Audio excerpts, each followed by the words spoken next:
Fiston, l'ultime film de Valérie Benguigui avant sa brutale disparition. Le film Fiston, proposé par M6 le 20 février 2018 à 21h, est l'ultime film de la pétillante comédienne Valérie Benguigui et lui est d'ailleurs dédié. L'actrice, disparue à seulement 47 ans, avait été récompensée quelques mois plus tôt d'un César.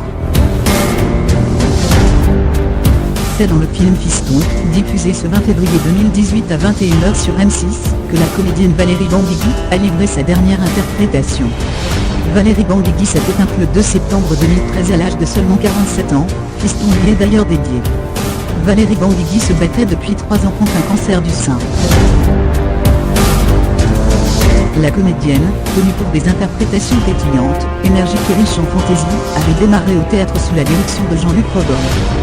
C'est durant ses premières années de travail qu'elle avait rencontré celui qui allait devenir son époux, Éric Coiplet, le futur père de ses 2 fils César et Abraham. Tandis que la carrière de Valérie Benguigui prenait son envol, Éric Coiplet s'était reconverti dans la restauration.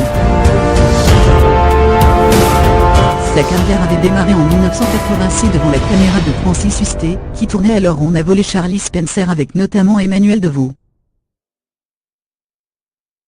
Mais la pétillante comédienne a réellement récolté la reconnaissance publique avec un second rôle dans La vérité si je mens, en 1997.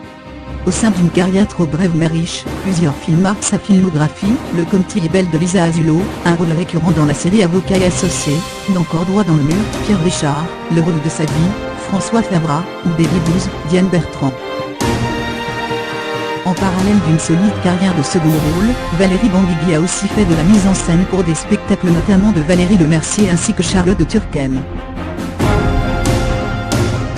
C'est durant les représentations de la pièce de théâtre Le Prénom, en 2010, que Valérie Benguigui avait appris la maladie qui la menaçait.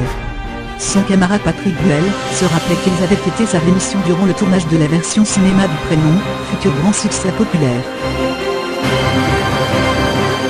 Un film qui a aussi valu à Valérie Benguigui, le 22 février 2013, de recevoir le César de la meilleure actrice dans un second rôle.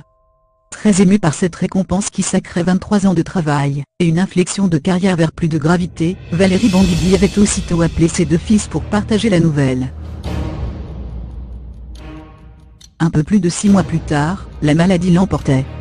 Une foule d'amis est venue lui rendre un dernier hommage au cimetière du Montparnasse où elle a été inhumée le 6 septembre 2013, parmi eux, Patrick Bruel, Géraldine Nakache et Leila Bakhti, Camera, Yvon Attal, Marina Foï, Sandrine Kiberlin.